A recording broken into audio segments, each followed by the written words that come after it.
মুখ্যমন্ত্রীর গাড়িতে ওঠার খুব শখ ছিল তার। কালীনগরে উঠতে গেল সেদিন, তাকে টেনে নামিয়ে দেয় নিরাপত্তারক্ষীরা। মুহূর্তেই সোশ্যাল মাধ্যমে ভাইরাল হয়ে যায় সেই দৃশ্য। ঘরে বাইরে নিন্দিত হন তিনি, কিন্তু গাড়িতে ওঠার শখ যায়নি তার।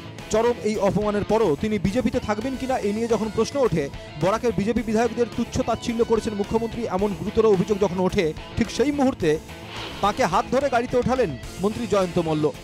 ড্যামেজ কন্ট্রোলে নামলেন ক্যাবিনেট মন্ত্রী জয়ন্ত। শেষ পর্যন্ত মুখ্যমন্ত্রীর গাড়িতে উঠলেন বিধায়ক বিজয় মালাকার।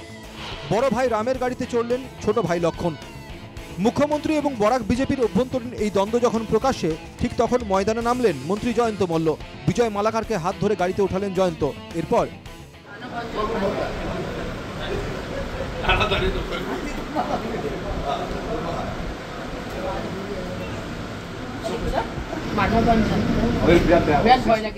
মুখ্যমন্ত্রীর গাড়িতে উঠে যার পর নাই খুশি ছোট ভাই লক্ষণ।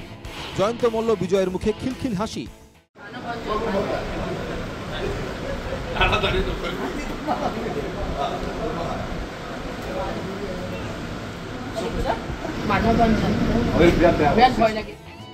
মঙ্গলবার গুয়াহাটিতে স্বপ্ন পূরণ হলো রাতাবাড়ির বিধায়ক বিজয় মালাকারের। নীতি আদর্শ জলাঞ্জলি দিয়ে মুখ্যমন্ত্রীর গাড়িতে বিজয়। লোক লজ্জাকে উড়িয়ে দিয়ে মুখ্যমন্ত্রীর গাড়িতে বিজয়। ভোটারদের গরিমাকে ম্লান করে মুখ্যমন্ত্রীর গাড়িতে বিজয়। বিধায়ক বিজয়ের এই নির্লজ্জ আচরণে ক্ষুব্ধ তারই ভোটাররা। 26 বিধানসভায় কোনো কারণে টিকিট যদিও পান তিনি, ভোট যে পাবেন না এই আশঙ্কা থেকেই যায়। Bureau report, NKTV Bangla. তাড়াতাড়ি